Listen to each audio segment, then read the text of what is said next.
और चलिए सीधे लखनऊ का रुख कर रहे हैं। योगी आदित्यनाथ वहां पहुंचे हुए हैं। आजादी का अमृत महोत्सव कार्यक्रम चल रहा है। संघ के प्रांत प्रचारक सम्मानित श्री कौशल जी, प्रशांत भाटिया जी, अनिल अग्रवाल जी, पवन सिंह चौहान जी, आनंद शेखर सिंह जी, प्रेमकांत तिवारी जी, राखी अग्रवाल जी और आज के इस कार्यक्रम में विशेष रूप से उपस्थित लखनऊ की महापौर श्रीमती संयुक्ता भाटिया जी,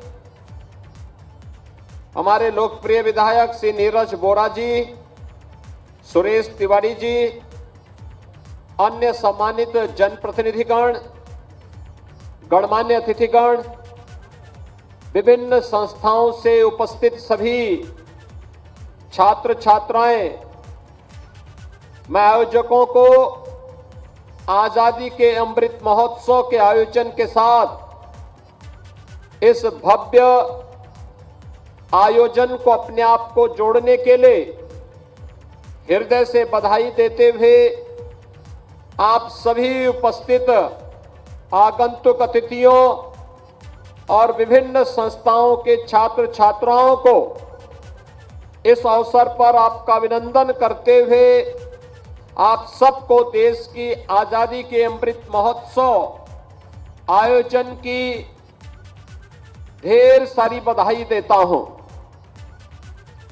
हम सब जानते हैं यह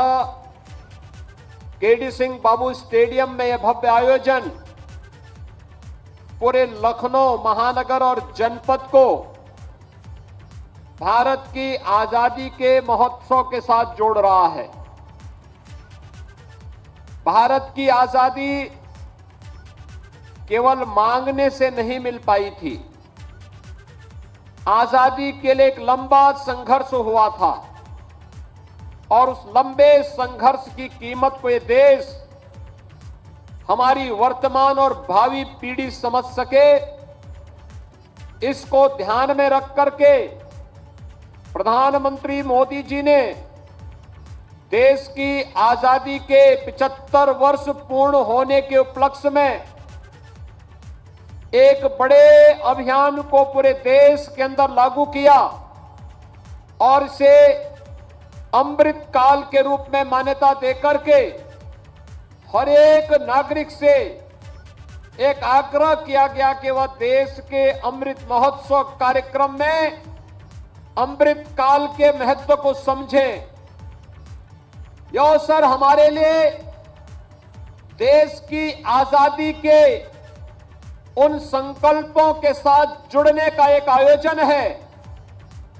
जो संकल्प देश के उन महान सपूतों ने लिए थे, जिनके कारण, जिनके बलिदान के कारण भारत को स्वाधीनता प्राप्त हुई थी। हम सब जानते हैं कि देश के अंदर अलग अलग समय में आजादी का आंदोलन चलता रहा, लेकिन सामूहिक प्रयास 1857 के प्रथम स्वातंत्र समर में देखने को मिला था। और ये प्रथम स्वातंत्र समर इसलिए भी महत्वपूर्ण है उत्तर प्रदेश के लिए, क्योंकि इसका केंद्र बिंदु उत्तर प्रदेश बना रहा। उत्तर प्रदेश से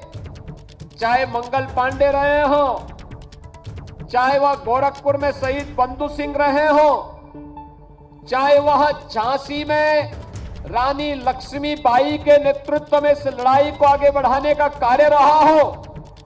चाहे वह वीरांगना अवंतीबाई, झलकारी बाई और उदा देवी के नेतृत्व में देश की आजादी के लिए किया गया संघर्ष रहा हो, या फिर इसके उपरांत भी निरंतर चलने वाली वे घटनाएं, कहीं पर चोरी चोरा के नाम पर, कहीं पर काकोरी के नाम पर, कहीं पर धन सिंह कोतवाल मेरठ में इस क्रांति की ज्वाला को आगे बढ़ाने का कार्य करते हैं, और कहीं रानी लक्ष्मीबाई कि मैं अपनी झांसी हरगिज नहीं दूंगी के संकल्प के साथ विदेशी हुकूमत के खिलाफ पूरी मजबूती के साथ लड़ने का कार्य की थी। आज उसी का परिणाम है। एक तरफ देश की आजादी का अमृत महोत्सव और दूसरी तरफ चोरी चौरा कांड का, चोरी चौरा के ऐतिहासिक घटना का शताब्दी महोत्सव हम सबको मनाने का अवसर प्राप्त हो रहा है। प्रधानमंत्री मोदी जी ने हमें इस अवसर पर 5 संकल्पों के साथ जोड़ने का आह्वान किया है। ये 5 संकल्प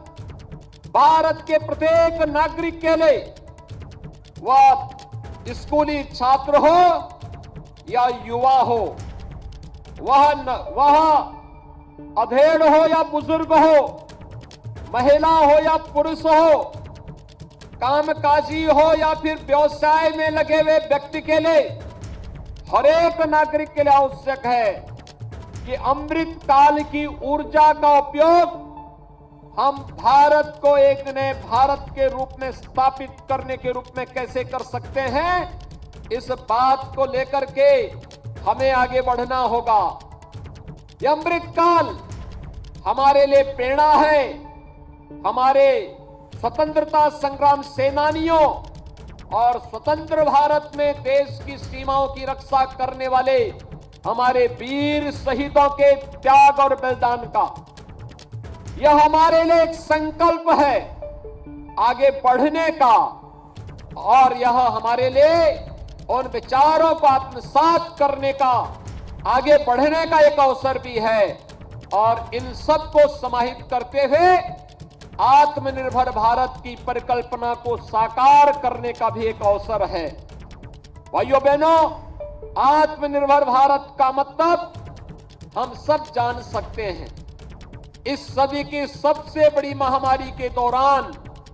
जिस भारत को पहले जब कोरोना महामारी आई थी, पीपीई किट के लिए परेशान होना पड़ा था, सैनिटाइजर के लिए परेशान होना पड़ा था, आज वही भारत पीपीई किट दुनिया के तमाम देशों को सप्लाई कर रहा है। आज वही भारत सैनिटाइजर तमाम दुनिया के देशों को दे रहा है। आज वही भारत न केवल अपने देश के नागरिकों के जीवन को बचाने का कार्य कर रहा है, बल्कि उनकी जीविका को बचाने के लिए भी एक बड़े अभियान के साथ जुड़ा हुआ है।